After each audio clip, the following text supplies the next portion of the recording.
slanting steps going down so that you'd probably be, the top of your head would be on the level with the ground. And then you put a hip roof unit over the top of it. Then it was great, you know, to get come down to the river and get sawdust. They put sawdust in between the cracks of the ice when they got it home. That insulated it and kept it from sticking together? It stayed more, it kept from thawing it out. Uh-huh. Yeah, that is just like, I remember where we used to feed the cows down there in the woods. After they walked on it and crapped on it and everything and the water settled. Boy, in July you still had frozen stuff underneath there. Oh, sure. And that wasn't all that thick, you know, and it still froze ice underneath it. So I can see how it would last if you had 7-8 feet of ice in there or whatever, why, packed in sawdust, that didn't last a long time. The ice, you know, probably well, the ice house is probably the width of that picture window. Mm-hmm. Probably 8 feet wide. But then it's down in the ground, you know, so then you had ice to last you until the next winter. It lasted out into in the fall while they get it ready for the next one, then you see. Yeah.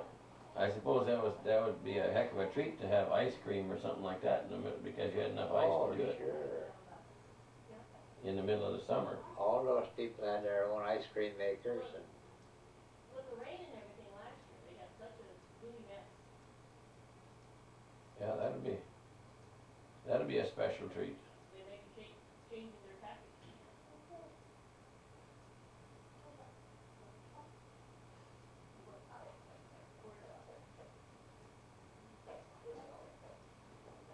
Yeah, I'd like to. It'd be fun to go along on just one time to go out and cut ice or something like that. But if you have to do it every year, I've been along on it. I don't want to even go out and look at it. You'd have to have special tools for handling the ice and stuff. You had ice tongs, and you had double bit axe, and ice. What did you use to crack the ice with in chunks? Did you drill it and crack it, or you sawed it? Saw it. Okay. I got a nice saw in the utility shed here. Great big teeth on it. Mm-hmm. And it's better to take a big chunk, huh? It had to be solid. You couldn't crack it because then you get the rough edge in it. It wouldn't blend with the other ones. No. They had to make pretty sure they were pretty much the same size too, so they fit into a certain area. Did the bigger you made the pieces, the better they lasted, or what? Oh yeah, but you could only make them so big because that's all they could pull out of the water. All you could handle. But then what I was thinking is, why wouldn't they make small pieces that you could handle nicely? Because they wouldn't last, you know? Oh, they don't last as good as a big piece does, huh? That's right. The little pieces would melt away, you know. Yeah. A big piece of... The bigger the piece of ice you had, the longer it would last. The longer it would last, yeah. Then the more sawdust and stuff you put on top of it too, the better it make it. Well, but then there's a certain amount of... You're limited on sawdust too, because we didn't have too many places to go and find sawdust either, you know. When you were cutting trees in the wintertime, did you automatically try to gather the sawdust to keep for your ice house? No. That's just when they were sawing with the circle saw. You'd think that they'd generate a lot of sawdust at that point. If they put it away somewhere, they could have it for the winter. Yeah, but the next winter. They didn't monkey with that.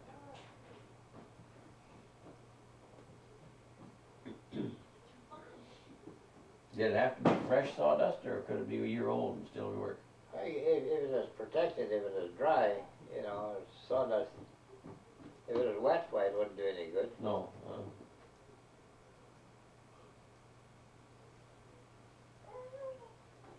Lots of them would gather it up and put it in a pile and put it in a shed or something so it'd be dry and fit for putting the ice in between the chunks of ice. And then if the ice was done right, you couldn't even get your hand down in between the chunks of ice. Just pour it full of sawdust. It didn't take much sawdust. Yeah. Pour it full of sawdust and it'd stay there.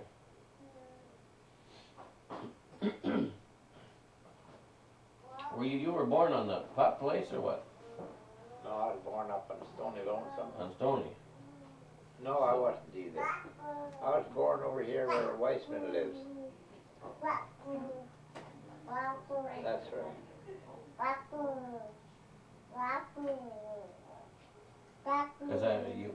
My folks bought the house back after they roamed around the country for him.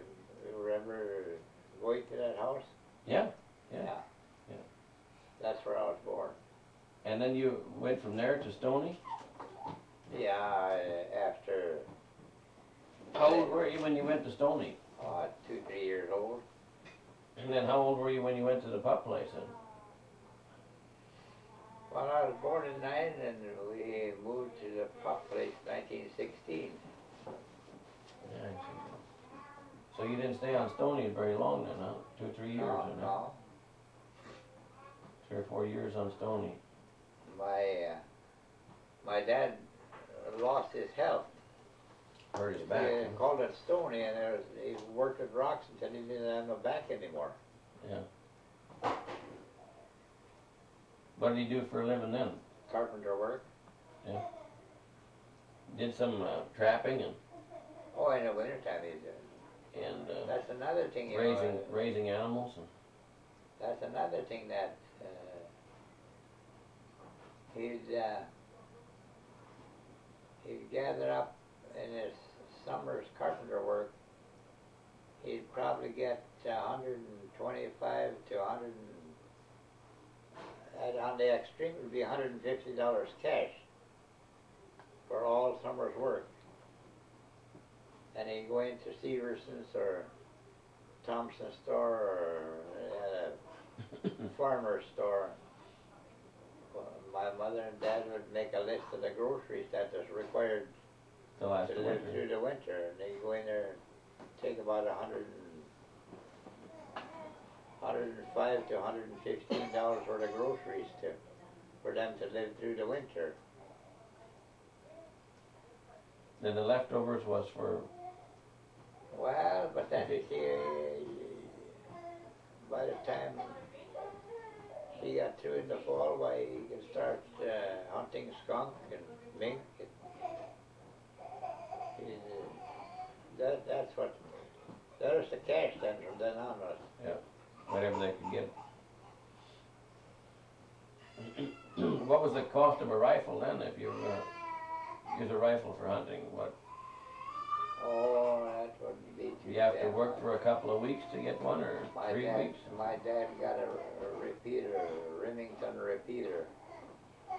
22 or high power? Or what? No, we never mucked with anything about a 22.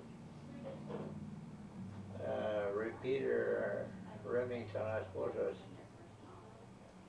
was $7-8. And You know the automatic that I got here. yeah, I bought that and 5 cartons of ammunition for it for $27. that was a good price in those Now days. the damn gun. But the only one that would compare to it now would be a Browning. I don't think Yeah, they make one but like then that. you That's see, a Browning. You see it, you buy a gun like that now, you pay $175 for it. Yeah, but $27 is probably as hard to come by as 127 is today, though. Well, I bought it in 1930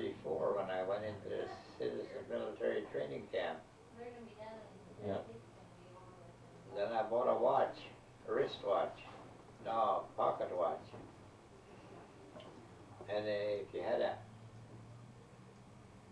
you could buy what they call a railroad watch, and they were very accurate. So they'd, I bought this railroad watch. I forget. Then I had to take it into IDL and have it cleaned and checked once a year. Oh. Fancy timepiece though. Yeah, but it never kept real fancy. It's always off some. You get like this in here now, it probably loses 2 minutes in 3 months or whatever it is. Yeah. That'll probably lose 3 minutes in 2 days. Yeah. Well, how do you keep resetting it accurate then? What do you use for an accuracy standard? Your watches and clocks. Before radio come in, I don't know. When we went to town, Alan would have a watch. Oh, I see. You could look through the window and see it right on the second. He had it right on the second. That's how you got the accuracy. Somewhere you had to have a start. But after you got radio, then you know you got just like now. Yeah.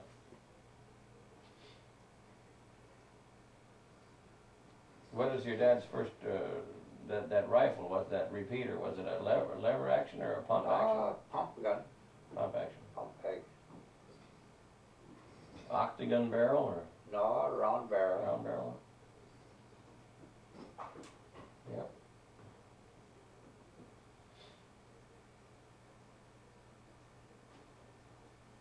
What was your first gun then? Was that 22 automatic? That is it. Well, I had a bolt action, some that would use a 22 short. I never had a gun that used any 22 long rifle or hollow point or anything like that until I got that rifle. Did you ever get those ones from like I found that one time, the one where you put the bullet in and put the back up on the breech and then the trigger locked it in as it fired it? Yeah. Did you ever get one of them? No. That you could get for selling salve or something like that? No, I never done any selling like that. That's what was available, wasn't it? If you sold salve or a lot of kids stuff like that, you could get. sold that stuff.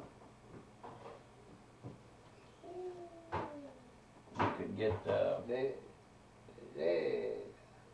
That is the main thing of when they sold seeds, is to get hold of a gun.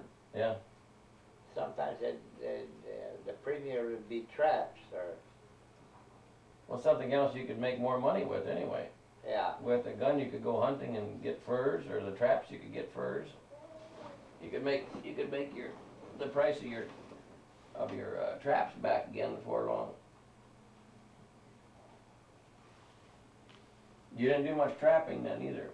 Oh, I didn't do it. My dad, as long as I never did do any trapping to speak of.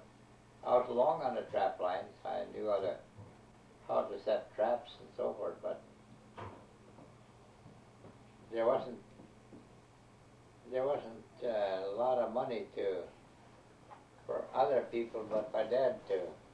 My dad was good at it too, He'd track down a skunk or a mink or a raccoon, and then a lot of times I was along.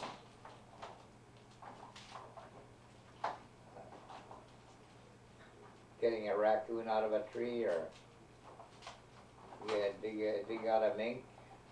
Mm-hmm. And what do you get for just a little bit? 50 cents for a raccoon? Depending on the market, of course. My dad would get, you get up to $15, $18 for a good-sized mink. Skunks were $1.50, $2. That's pretty good considering that a man worked out for wages for $1 or $2 a day, huh? Oh yeah, sure. So if you could trap one mink, you'd get 2 weeks' wages out of the day.